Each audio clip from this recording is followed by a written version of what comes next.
One day, the hand of Ross McPherson, a teenager from Scotland, suddenly turned red and started hurting badly. Soon, a painful blister appeared. It was the size of an orange. This made it hard for Ross to even dress himself. The discomfort was unbearable, and he needed doctors' help to get rid of this nightmare. Turned out, he accidentally brushed his hand against the harmless-looking plant while riding his bike near his home. All this nightmare was caused by one very dangerous plant, the giant hogweed. The giant hogweed is a group of toxic look-alike plants that are known as Britain's most dangerous plant. Surprisingly, this plant is a member of the carrot family. It was originally hanging out in the Caucasus. People really liked it for its impressive height of over 16 feet and pleasant appearance. They started planting it in gardens, and then suddenly it turned out that the plant was highly toxic. By the 80s, it was officially banned from gardens in England. Giant hogweed hangs out near rivers and canals. Recently, it started popping up in gardens and parks, too. People have spotted it all over the UK. This plant got even more attention during the recent years when everyone started spending more time in their gardens. It looks like a taller, more dangerous cousin of cow parsley or hemlock. It also has long stems and a bunch of white leaves, but its stem is pretty wide with a big, white, umbrella-shaped flower on top. To see the difference, watch out for its leaves. They look sharp and divided, around 6 feet in width. The stems are thick and bristly with stiff white hairs and hollow ridges. You might notice purple blotches on the stems, like hemlock, but this plant grows much taller and has fewer fern leaves. Its flower heads can stretch up to 2 feet. This plant's sap can really hurt you. It contains a chemical called furocumarin, which makes your skin super sensitive to sunlight.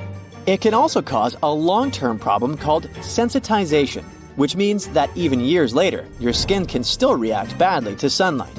So if you get it on you and you go out in the sun, you'll end up with severe burns that blister and take forever to heal. People are often left with scars that stick around for life. And it's not just skin burns you have to worry about.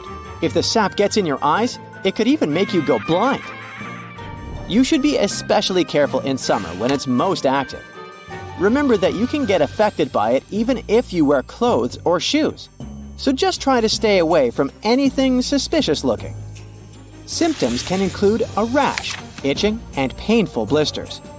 If you realize that you accidentally got hurt by this plant, go to the doctor immediately, especially if you see the blisters.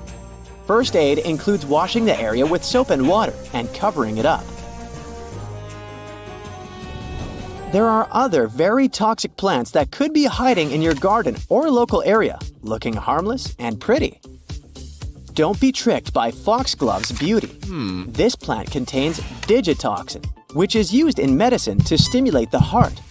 All parts of the foxglove plant are toxic. If you eat the leaves, you could end up with a stomachache, nausea, vomiting, or worse. In serious cases, it can even mess up with your vision and cause problems with your heart and kidneys. Nightshade is another one of the most poisonous plants. Don't eat it! Just a couple of its berries contain tropane alkaloids, which can be fatal to a person. This plant is a member of the tomato family. It can be found in woodlands, although it's not as common as it used to be. Its family is quite extensive, including tomatoes, potatoes, chilies, aubergines, peppers, and henbane. Despite its scary nature, we can extract an antidote for nerve gas from this plant. So while it's dangerous, it also holds a unique quality with potential medicinal uses. And finally, there's the hemlock water dropwort, also known as poison parsnip. It's a very common plant around rivers and lakes. As you can guess from the name, it's related to hemlock, another toxic plant. Hemlock is a very dangerous plant on its own. It can be fatal if eaten, and it contains 5 different alkaloids that can lead to severe paralysis of the nervous system. What's even worse is that it's often found in the wild around pretty populated areas. These two plants, however, live in different places and have different toxins. Every part of the hemlock water dropwort, including its tubers, stems, and leaves, contains a powerful poison called enanthotoxin. This poison targets the central nervous system and can cause serious convulsions. So, both of these plants are not to be messed with. These are just relatively toxic plants, but there are also those that are considered the most dangerous ones in the world. Aconite, also known as monk's hood or devil's helmet, is one of Europe's most poisonous. Just touching it can be harmful because of its potent neurotoxin. Manchineel tree is found in both Americas. This tree's sap can burn your skin. Its leaves and fruit are lethal. Castor bean is native to Africa. This shrub's seeds contain ricin, a toxin that's said to be 6,000 times more poisonous than cyanide. But it also has an upside. Castor oil can be extracted from these seeds. The seeds of jaguarity bean are used in jewelry, but they contain a toxin called abrin, which is extremely poisonous. So be careful with these accessories. Oleander is a common ornamental plant. However, it contains toxins that make it poisonous. While poisonings are common, luckily, the plant is so bitter that no one wants to eat it in large quantities, so fatal cases are rare. Gympie gympie is a plant from Australasia, Indonesia, and Malaysia. The plant has a funny name, but its stinging hairs cause extreme discomfort lasting for months or even years. And finally, the potato plant. Though not as toxic as others, can be harmful if eaten. The green parts of the potato plant contain toxins like solanine and chaconine. Getting rid of toxic plants around your garden is crucial, even though it's not legally required. Especially because they could spread in the wild and you could get in trouble with the law for that.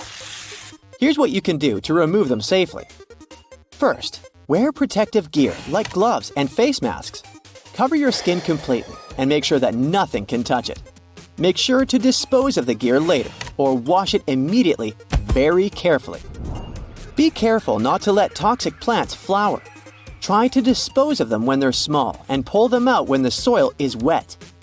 For bigger plants, you might need to loosen the roots with a fork.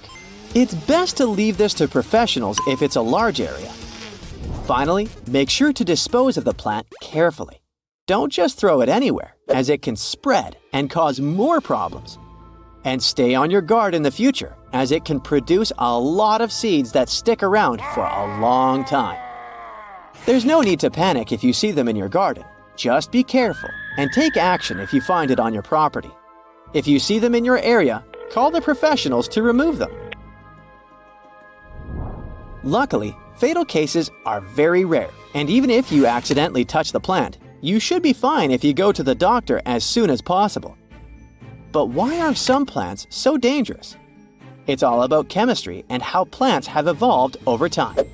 Plants develop toxins to protect themselves from being eaten by animals. If a plant is slightly more toxic than its neighbors, it has a better chance of surviving because animals will avoid it.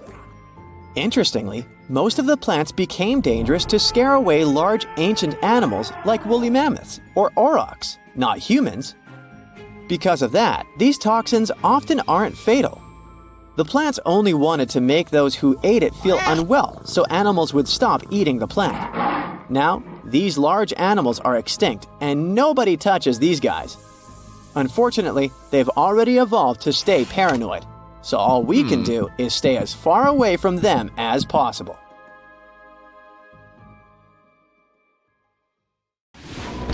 Hollywood studios and game developers hire professional artists to create fantastic monsters and creatures from other planets. The things they paint on computers are stunning and frightening, but all these works pale compared to the art of the most powerful artist in the world. And this artist is nature. We're not talking about the beauty of animals and fish, but about animals whose existence is hard to believe. It seems they are literally guests from another planet here. One of these guests is the Brazilian treehopper. What you see now is a real creature living in the forests of Brazil. This insect belongs to the family of cicadas, some of the most mysterious creatures on Earth. But this species stands out strongly even among them. The size of a pea, the Brazilian treehopper has grown futuristic creepy balls on its back, similar to helicopter blades. Is that an antenna, or something for fighting with enemies? Scientists still don't know. There are only hypothetical versions. According to one of them, the insect uses this thing to demonstrate its genetic strength in front of females. Peacocks use their beautiful tails similarly. In addition to scaring off predators, they show off their plumage and propose their candidacy for starting a family. This theory was quickly refuted because not only males, but also females of the Brazilian treehopper have this thing. Maybe these balls are like a false target. Some predator sees them and attacks them, and at that moment, the insect unhooks this thing and runs away. However, researchers have never seen such actions while observing the treehopper. Another theory says that this thing helps the cicada pretend to be a cordyceps fungus. Remember the parasites that invade an ant's body, turn it into a zombie, and then a huge mushroom sprouts from out of their bodies? Some believe the Brazilian treehopper imitates this fungus so that enemies are afraid to attack it. Yes, animals in the forest also know what can be touched and what is better off not to mess with. Or this hat may send signals to outer space or another planet, reporting information about Earth. Another fantastic feature of the Brazilian treehopper is its way of communicating. These insects talk to each other through vibrations.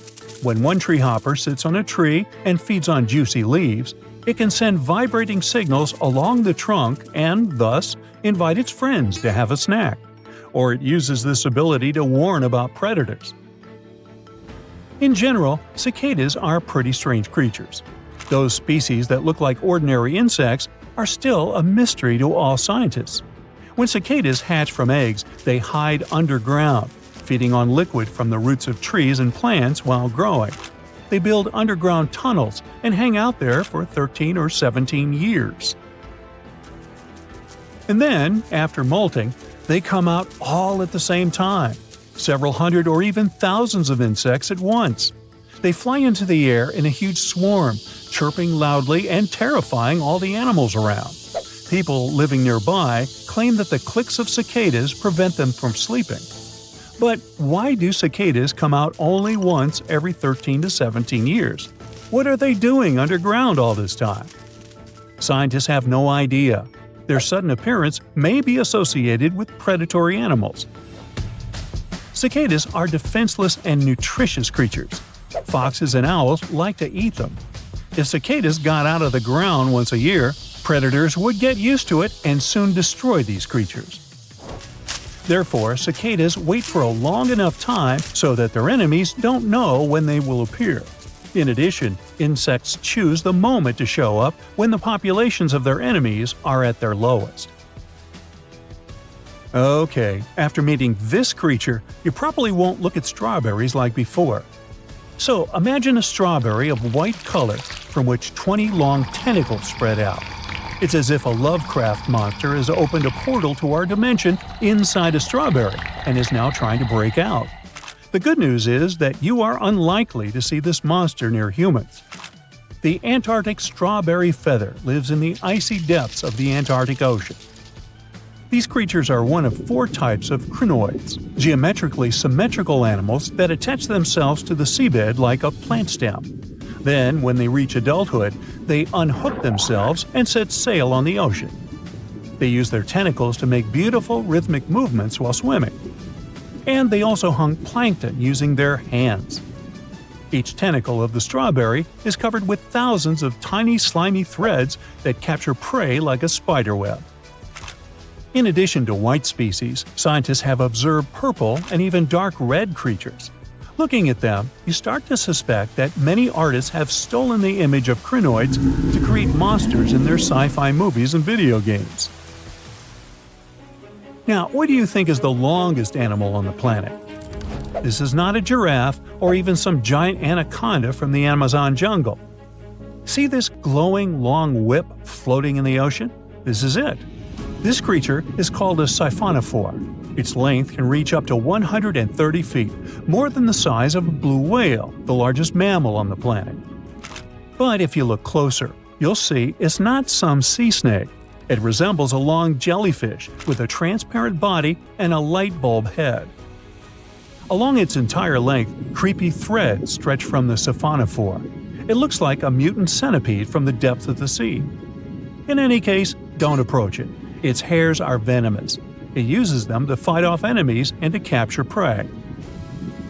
Disgusting and at the same time charming, like me, the hagfish uses thick, sticky slime to defend itself from predators. This slug is actually a species of jawless fish. You may have seen this creature in social networks when people put it on their hands. When it senses danger, it spits out mucus resembling tree roots or a nervous system. The goo gets into the eyes and gills of enemies and stops them while the hagfish swims away. These animals are also among the most ancient creatures on the planet. They appeared about 500 million years ago and have been leading a scavenger lifestyle ever since. Even if you look at this tree for a few minutes, you may not understand what is wrong with it. But one of the branches is a live great potu bird that has mastered the skill of disguise better than anyone. Not only does its plumage allow it to merge with the environment, but it's also very patient and enduring. The great potu can stand motionless for hours, waiting for its prey. It even closes its eyes to be more inconspicuous. But that doesn't mean it doesn't see you. The bird has tiny holes under the eyelids that allow it to closely monitor the situation around it. Scientists spend millions of dollars to create expensive equipment to study seismological activity. But this mole that lives in swamps can detect seismic vibrations thanks to its strange nose. The star-nosed mole has more than 20,000 sensory receptors on its star that can also catch electrical signals emitted by its prey. It's one of those rare animals that can smell underwater. It releases tiny bubbles from its nose, then pulls them back in to understand the smell. And it's also a fast eater that spends less than a quarter of a second to swallow food. Piranhas look creepy with their jaws and razor-sharp teeth. But how about a fish that has rectangular human-like teeth? Meet the pacu fish, and it seems it has a false jaw. These creepy creatures eat plants and meat, but their favorite dish is fruits and nuts. Evolution has created such a shape of teeth so that pacu can grind fruits that fall from the trees growing along the Amazon streams. Many people confuse these creatures with piranhas and try to stay away from them. And this is the right decision, because these rectangular teeth can cause severe damage to non-food items, like you and me, too. Texas is home to some of the oddest, creepiest, and most unusual animals you've ever heard of. It might come as a surprise, but this state is full of creatures you'll hardly see in other places. So, let's have a look at the most amazing ones. This truly beautiful bright blue creature is called the blue sea dragon. Despite such an imposing name, the critter is actually tiny. Usually no bigger than a grape. You may find it on the beach or floating beside you in the water. Now, you need to remember one thing. However pretty this little slug may look, never ever touch it. One tourist spotted a few of these pretty dragons on the shore of Mustang Island.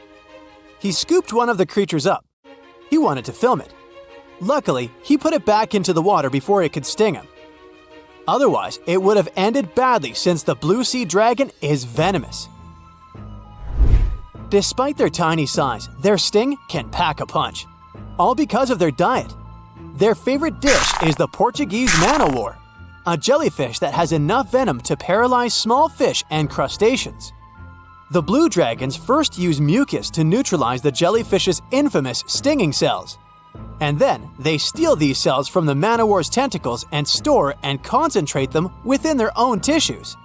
Then they release these stinging cells on contact, which makes their own sting more powerful, even worse than that of the man-o-war itself.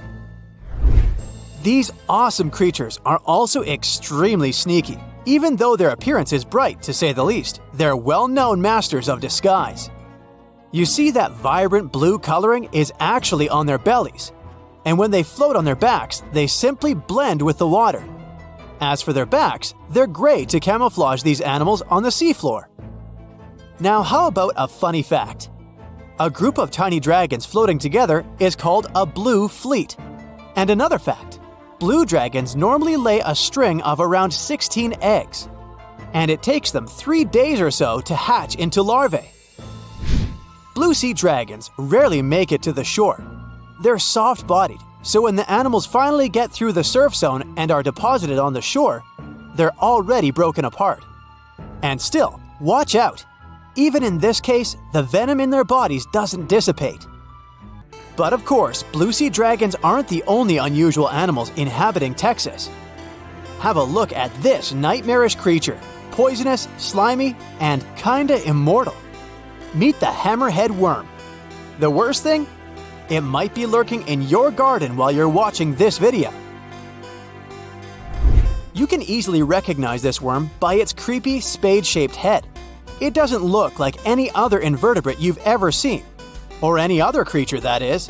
At first, it was only found in East Texas, but later, researchers spotted these spine-chilling creatures in North, Central, and South Texas. Basically everywhere but the arid areas of West Texas. One of the most terrifying things about this worm might be its length. This creature can grow as long as 1 foot. Luckily, such giants aren't very common. Most hammerhead worms only reach 6 inches in length.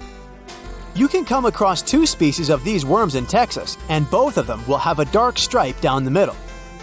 The larger of these 2 species munches on earthworms, which is actually a big problem. You might know that earthworms play an important role in keeping the soil rich in minerals and overall healthy. If earthworms disappear, plants in such areas won't be getting the nutrients they need.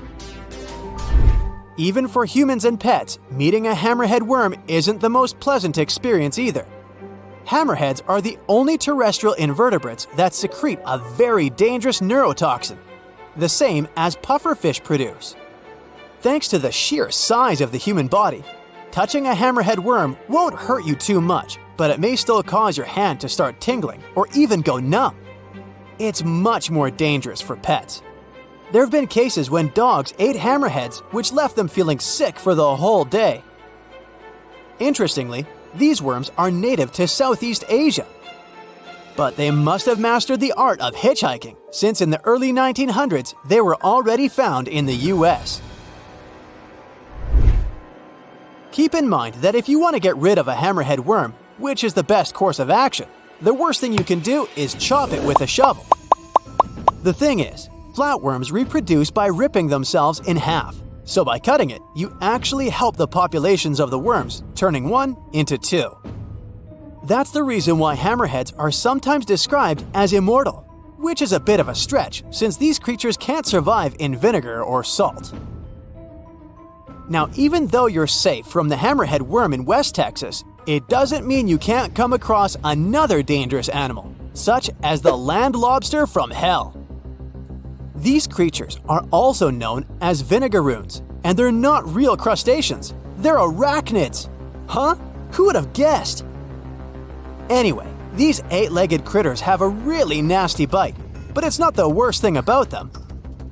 Land lobsters, brace yourself, spray vinegar-like 85% acid from their tails. Mostly they do it to protect themselves, but it still sounds like an unfriendly thing to do, right? A land lobster can also pinch a finger that's gotten too close with its heavy mouth parts. At the base of their abdomens, vinegaroons have long whip-like tails. That's why these arachnids are often called whip scorpions, even though they're neither related to scorpions nor have stingers.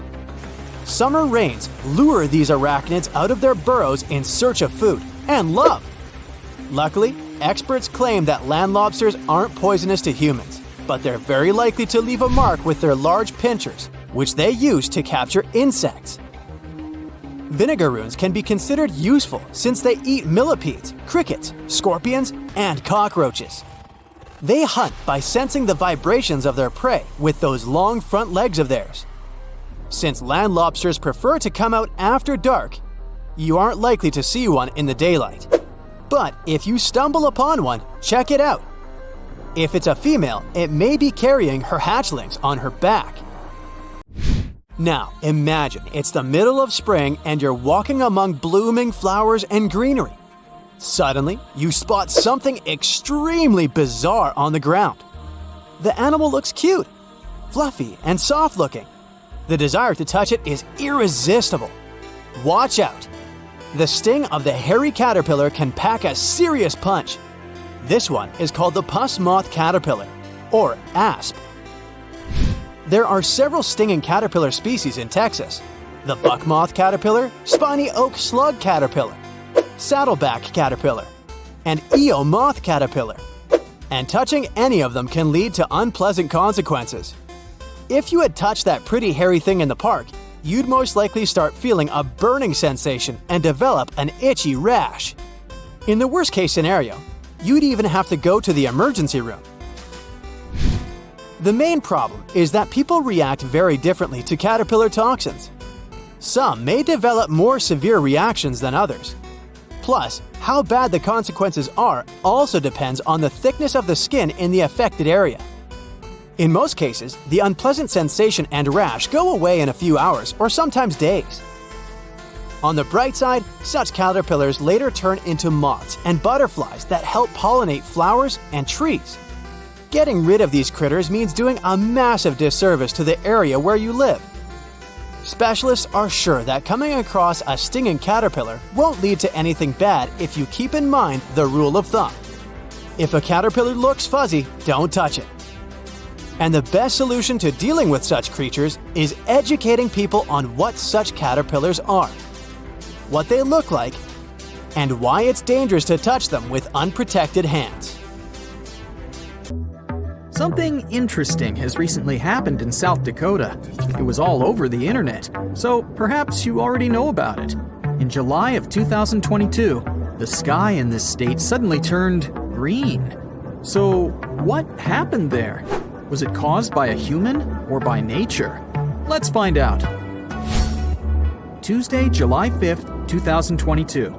Shortly after a heavy storm, the sky over South Dakota in the US was still overcast. Locals finally went outside and saw that the sky had an intense dark green hue, and they'd never seen anything like that before. People said that it looked like something straight up from science fiction, or even a horror movie. Unsurprisingly, South Dakotans immediately started spreading the news all over social media. People shared their beautiful, yet very eerie pictures on Twitter. They showed the sky over the city of Sioux Falls and a few other towns.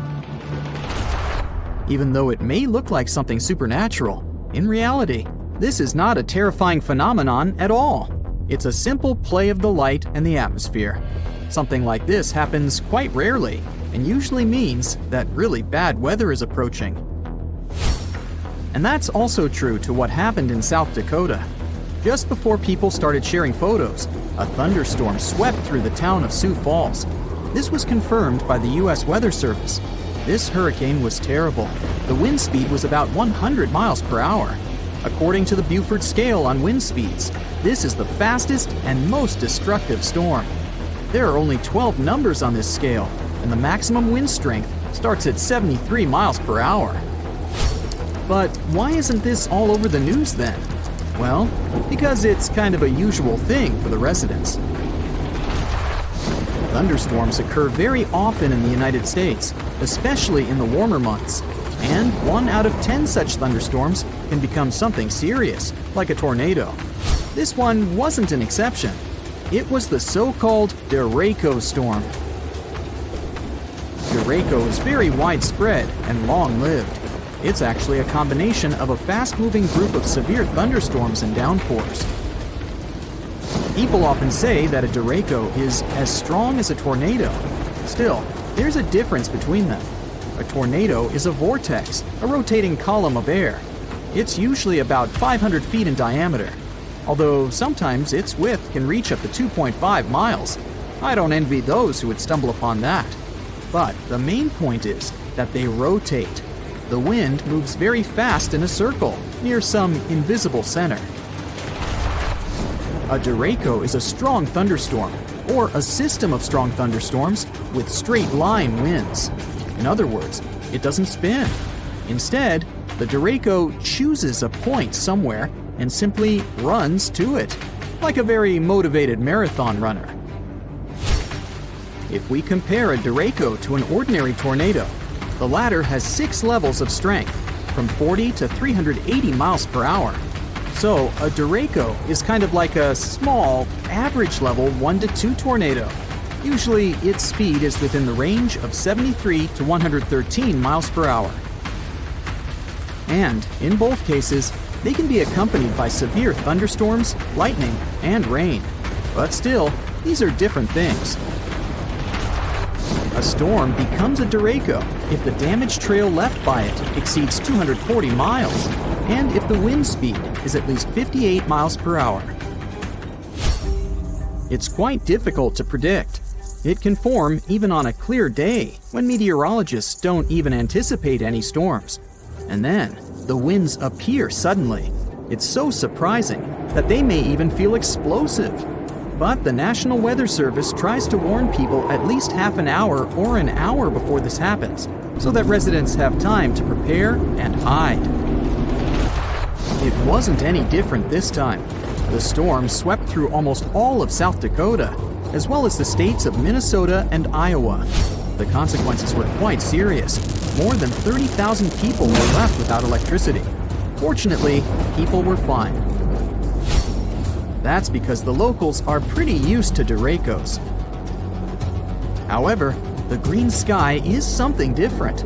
It became a very unusual sight for the locals. Everyone was wondering why it happened. Was it a bad sign or a normal weather phenomenon? Well, to be honest, scientists don't have an exact explanation. But although there are only assumptions, they sound pretty convincing. A green sky is a very rare phenomenon. Most scientists think that this happens when a powerful storm approaches the area before sunset or sunrise. Then the sky will turn green in this area.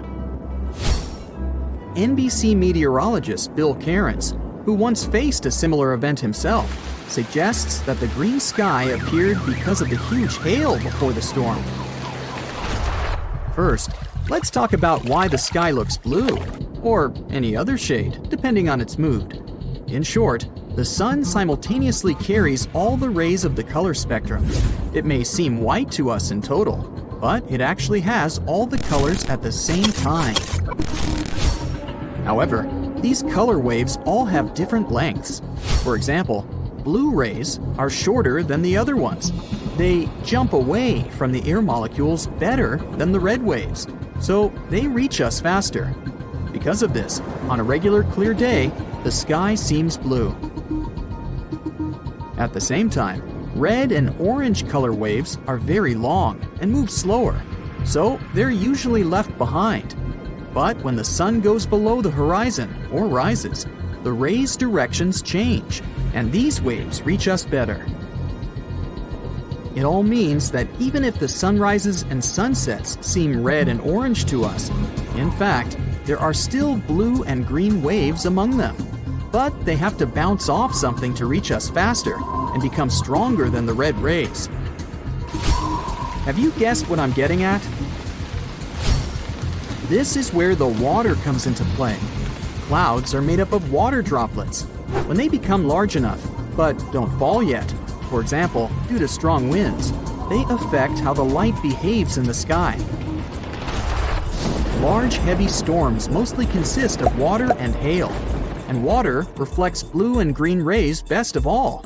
That's exactly the reason why the water in rivers and lakes seems bluish-green to us, although in reality, it's transparent. And yeah, algae matter too. So, there are a couple of key factors why the sky may turn green. First off, the sun should be at the horizon level. Another factor is that while the storm clouds are approaching, they shouldn't cover the sky completely. There still must be a little room for the sun rays. Then, barely noticeable blue rays jump up to storm clouds. They're repelled by water droplets and hail. Mixing with the red sunset, they turn into a bright green light, and this green light is spreading all over the sky. That's why in most of these cases, when the sky turns green, people can only see it in the evenings. Yeah, it can also happen in the middle of the day. But since the conditions are already quite specific, seeing something like that during the day is even rarer. Still, if you see a green sky, you don't need to panic. It doesn't necessarily mean that a terrible storm is approaching. The chances are high though, but still, it's not a rule. It can be just heavy rain or a heavy hail. In other words, if you see a green sky, then you'd better hide, and hide your car. However, if you were lucky enough to see the stunning sky from the comfort of your own home, it's indeed very exciting. If you get a glimpse of something like that, just know that you had a chance to experience something very rare and special. Some people said it was the most incredible thing they had ever seen. Hi there. Have you ever wondered why birds tend to fly in circles? It's because of thermals. Now, a thermal is like a big bubble of warm air that rises up from the ground. Have you ever flown a kite on a windy day and watched it go up and down? Well, imagine if the wind was warm instead of cold, and instead of a kite, you were a bird or a glider. So yeah, that warm wind would be a thermal. Thermals occur when the sun heats up the earth, and the air close to the ground gets warm and starts to rise. This creates a column of rising air that birds and gliders can ride on to go up into the sky. Just like how you use the wind to fly a kite, birds can use thermals to soar without flapping their wings too much. They can circle inside the thermal and go higher and higher without using up too much energy. Those that especially tend to use this flying in circles mode are large raptors, such as hawks, vultures, and eagles. When these birds circle in the sky, it looks like they're just hanging there. But nope, it's all about thermals again. It helps them because as they go higher without getting tired, they can look for food more easily or watch out for predators from a good position in the sky. Thermals are important for some other animals that fly too, like insects. You may see lots of birds flying in circles together. Sticking together helps them save even more energy. Some birds, like geese and ducks, tend to fly in a V formation to save their strength. What's interesting is that all the birds in the flock take turns leading the V. As they fly, the birds at the front get tired, so they fall back, and another bird takes their place as the leader. This way, every bird gets a chance to rest and save energy. Thermals can also create powerful storms, like thunderstorms. And sometimes, when you see birds flying in circles or a V shape, it's because they sense a storm is coming. This happens because bad weather comes hand in hand with low pressure. Low pressure systems are areas in the atmosphere where the air pressure is lower than the surrounding areas. When the pressure drops, it can cause the air to move and create wind. If there's enough moisture in the air, the low pressure can even cause thunderstorms, heavy rains, or even hurricanes. Migratory birds are often those who use their keen sense of hearing and vision to detect changes in weather conditions. When a storm is approaching, there can be changes in air pressure, wind speed, and temperature, which can affect their behavior. Some other animals have interesting types of behavior when the bad weather is coming too. Cows and other livestock may huddle together in a group for warmth and protection during a storm. Also, cows are known to lie down in a field before a storm as a way to ease this discomfort, or at least that may be something you've heard. So, what have you heard about this herd? Well, the belief is that cows predict the weather and lie down because they can feel a drop in air pressure that comes with an approaching storm. But science hasn't confirmed it yet, since there's not enough evidence to support this idea. Cows do like to lie down from time to time, but they do it for a variety of reasons, such as to rest or ruminate. So when you see one lying down, you can't be sure it's because bad weather is coming. Different studies showed different results. One found out cows didn't show any significant changes in behavior before the rain, while another study found that cows stood up more often as the rain was coming. Apparently, no one has actually asked the cows about this, but the cows aren't talking, which is why this point is moot. Amphibians, such as frogs and toads, can give us information about natural phenomena. When you hear frogs croaking louder and longer than usual, it might indicate that a storm is approaching. Frogs are sensitive to changes in humidity and air pressure, and they tend to become more active and vocal just before a storm. And when it comes to toads, research says they might even predict earthquakes. This is because before an earthquake, there are changes in the chemistry of the ponds where toads live. The shifts in the ground causes these changes, which in turn causes the toads to flee their homes. Scientists believe we should study these patterns to predict earthquakes more accurately. Meanwhile, dogs can sense storms and thunder too. They feel changes in the air pressure in the atmosphere. Plus, they have a way better sense of hearing and smell than humans. When a storm is approaching, you can spot certain things in their behavior. For instance, they may become more restless or clingy. They may pant excessively or pace back and forth, and they may try to hide in a safe place. This is because dogs can feel the static electricity that builds up in the air before a storm, and they may become anxious or frightened by the loud noises and bright flashes of lightning. There were stories that dogs can predict earthquakes too, but there's no firm evidence of that. But who cares? Dogs are our heroes even without that. Now, honeybees can sense changes in pressure and humidity levels as well, so they use this information to predict when a storm is coming. These are social insects that live in large groups in hives or colonies. That's why predicting weather is so important for them. They need to protect their hives and forage for food before the storm hits. So for bees, bad weather may come like a real vacation they've wanted for so long. Just some chillin' and eating all the food they've gathered before. Just like me in a sense. Spiders have superpowers when it comes to weather too. Well, they can't exactly predict the weather, but their behavior can give us a clue about temperature outside. When it's going to get colder, spiders might seek shelter indoors. So, if you see many spiders in your home, it could be a sign that colder weather is on the way. You may have heard snakes can predict earthquakes. The legend where this belief started actually dates back to 373 BCE, when snakes and other creatures are said to have left the area before a major earthquake in Greece. Cool story, but there's little firm evidence to support the theory. Scientists do acknowledge that snakes and other animals can sense earthquakes a few seconds before people do, because they can feel the initial wave better. But it's still not clear if they can detect it days in advance. How about sheep and their sixth sense? It allows them to predict rain or snow. They huddle together tightly before a storm, which could be a way to keep warm or protect themselves from the weather. But this theory needs to be yet appropriately tested and proven. You will hear wolves howling during big storms as well. Many people think wolves do it when a full moon is outside. But some experts believe the change in air pressure that comes with a big storm may cause discomfort in sensitive canine ears, and this is what makes them howl. But again, it's hard to tell precisely because wolves howl for many reasons. They do it to signal danger, attract a mate, and communicate with their pack.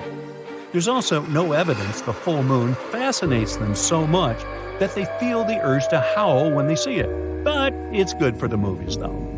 Sharks have ears sensitive to changes in air and water pressure that usually occur during hurricanes and tropical storms. Some experts believe they can detect these and quickly dive into deeper waters to stay safe. Studies showed sharks behave like this many times before storms. Again, no one's sure 100% about this, but like many other animals, they do have a special ability to detect changes in their environment and use it to survive and thrive over time. You're walking down the beach toward the water, but something feels different today.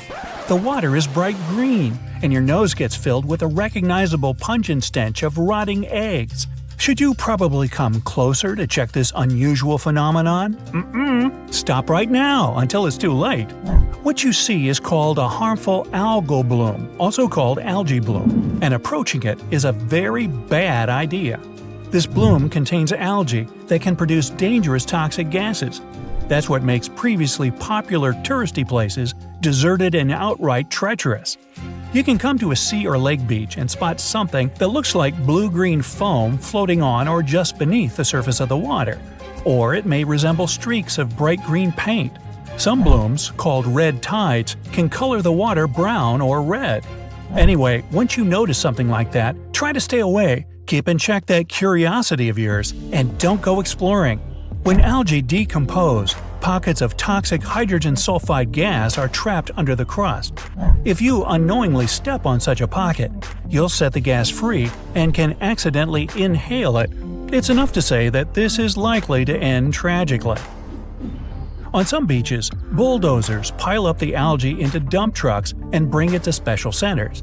There, workers dry the seaweed and get rid of it. But sometimes, these centers have to be temporarily closed. Algae mixed with sand and mud smells so awful that local people can't sleep at night because of the stench.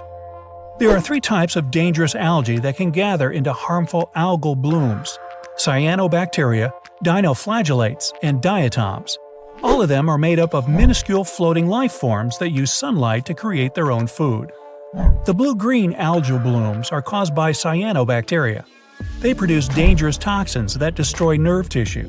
They can get so bad that water treatment plants might be unable to get rid of the toxin. Then, local people are recommended not to use tap water. Dinoflagellates and one diatom species are responsible for creating red tides. They occur mostly in ocean bays. For a red algal bloom to form, the water has to be warm, salty, and rich in nutrients. Such blooms release a huge amount of different toxins. In Texas, red tides used to happen once in a decade. Now they occur every 3 years.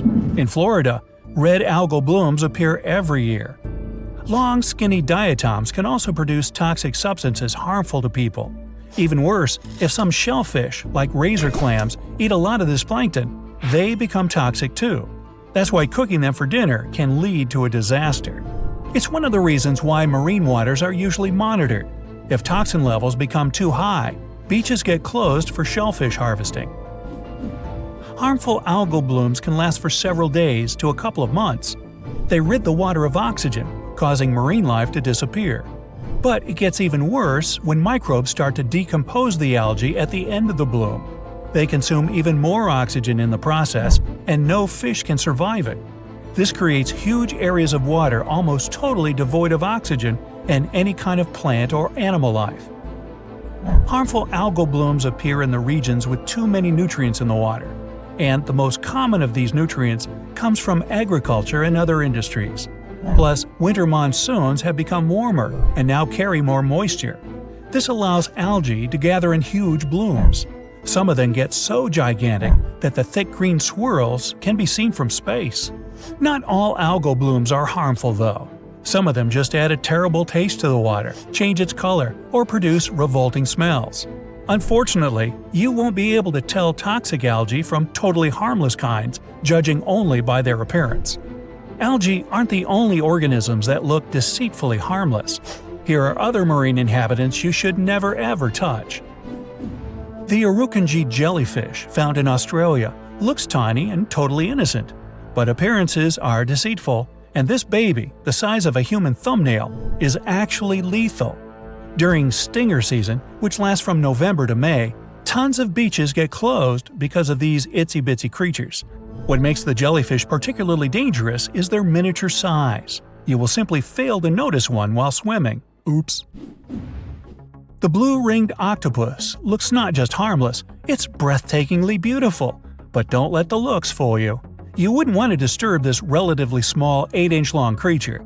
It carries enough venom to bring down 26 adults within mere minutes. And once the animal feels threatened, well, you can probably guess the outcome. At the same time, when left alone, the octopus is absolutely docile.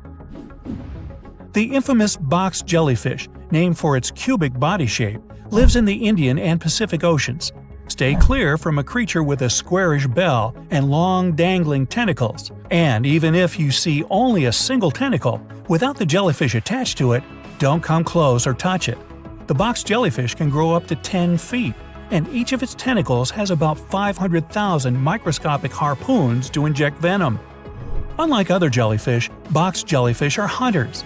They can latch onto you by wrapping their slender tentacles around your limb or body. With how dangerous their venom is, it won't be a pleasant experience. The crown-of-thorns starfish got its name because of the venomous spines covering its entire body. The second largest starfish in the world, it can grow up to 20 inches across. They feed on corals, and they eat a lot. Just one hungry starfish can finish off more than 100 square feet of corals within a year. The creatures also tend to have loads of babies. They produce more than 500 million eggs at a time. Really, an overachiever. The fairly small blue-spotted ribbon-tailed ray mostly lives in the tropical Indian and western Pacific Oceans, near coral reefs. No more than 14 inches across, the creature has a striking color pattern. It's yellow with electric blue spots on its body and several blue stripes on its tail.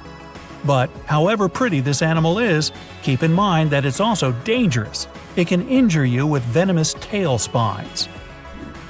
You can come across lionfish in the South Pacific Ocean and in the Caribbean Sea.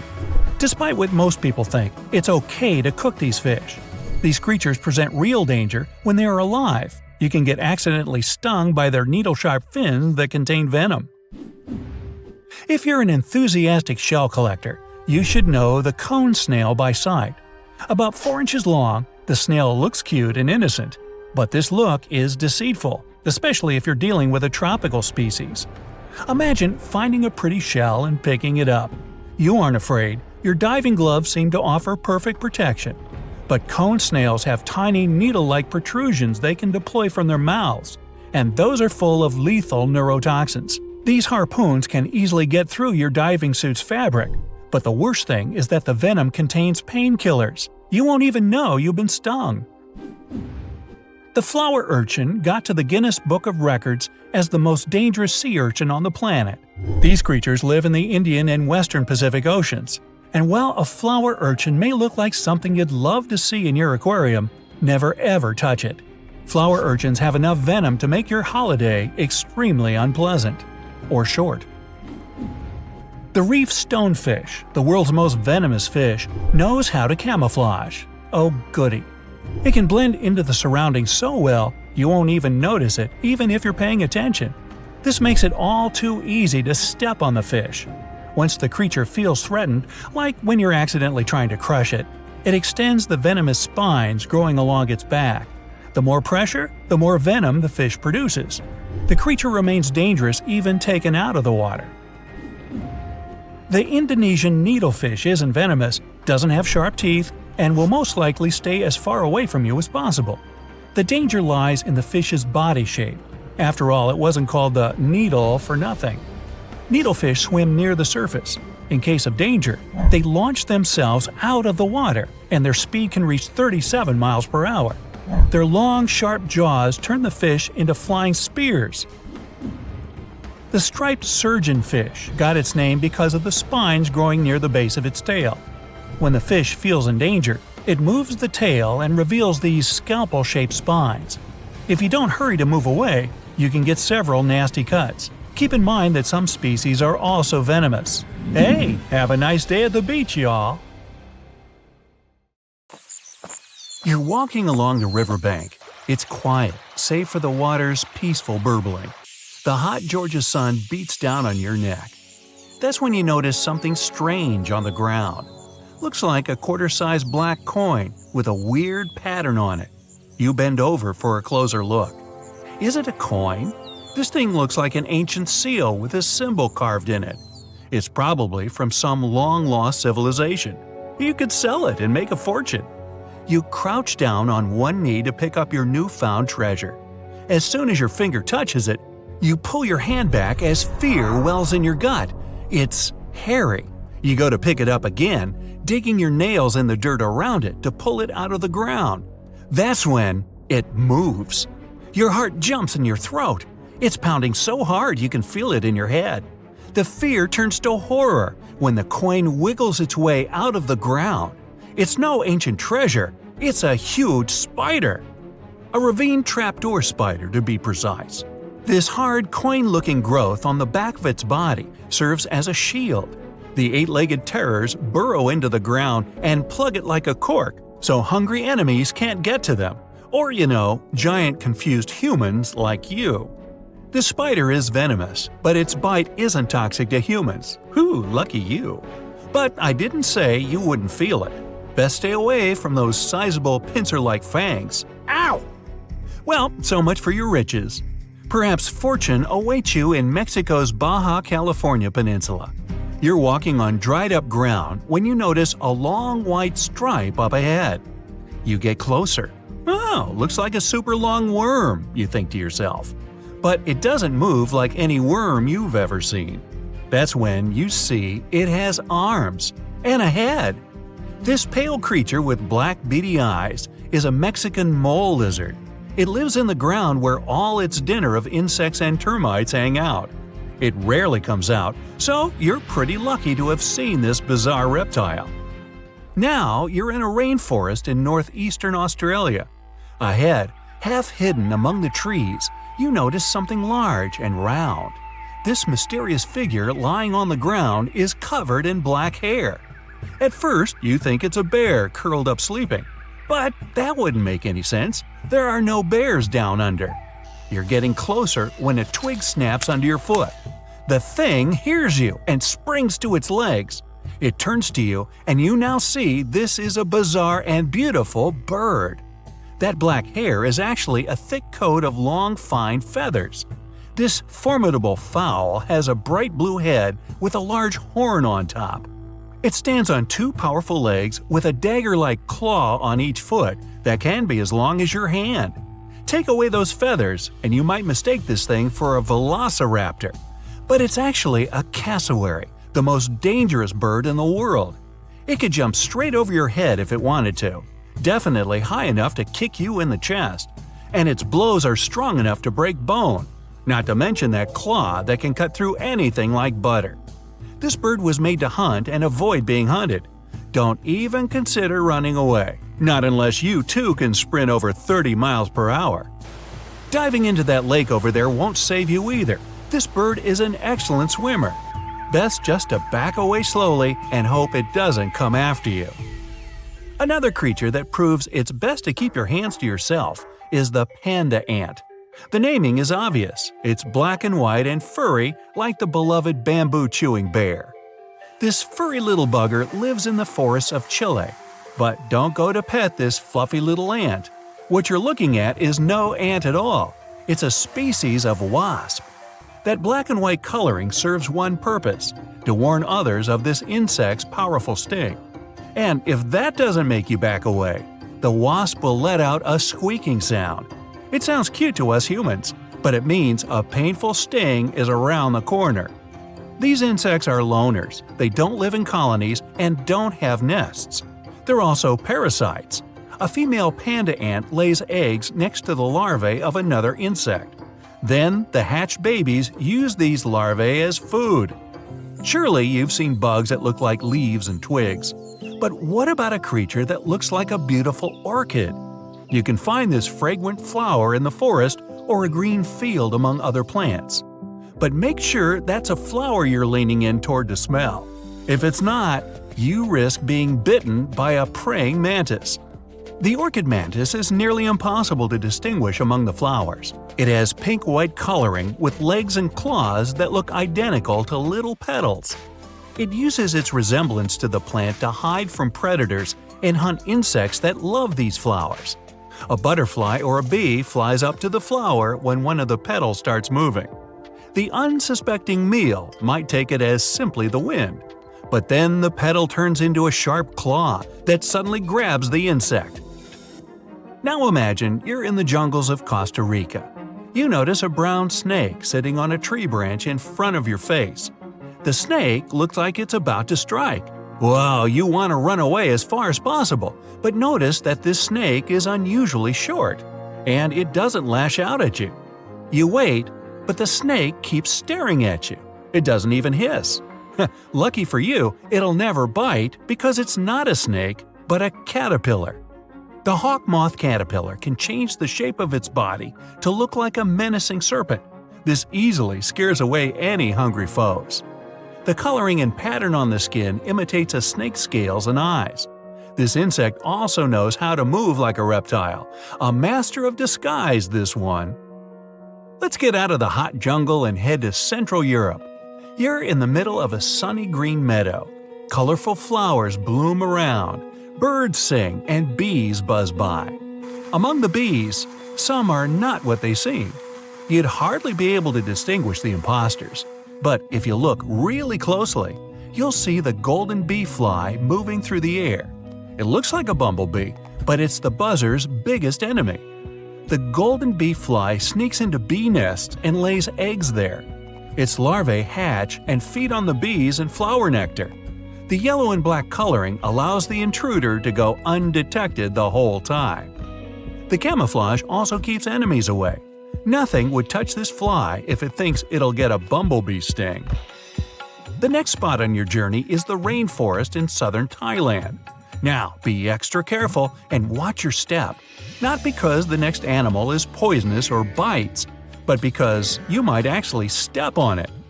The leaves from the trees have fallen and turned a gray-brown hue. Among these leaves, it's tough to distinguish the Malaysian horned leaf frog. Its body shape, coloring, and especially those pointy growths coming out above its eyes, all allow this amphibian to hide perfectly among the fallen foliage. This frog can sit for hours in one place, waiting for its next meal to come close enough to… Now you're in a garden. You see a beautiful bright flower and a small bird hovering near it. The bird flaps its wings so quickly you can hardly see them. And that long needle-like beak makes you immediately assume you're looking at a hummingbird. But as soon as you get closer, you realize this is not a bird, but an insect. Fortunately, the hummingbird hawk moth isn't venomous and doesn't sting. It's just a lovely little creature that decorates the garden with its presence. Many people even grow plants rich in nectar to attract these moths. Hey, that's an idea. That's it for today. So hey, if you pacified your curiosity, then give the video a like and share it with your friends. Or if you want more, just click on these videos and stay on the bright side.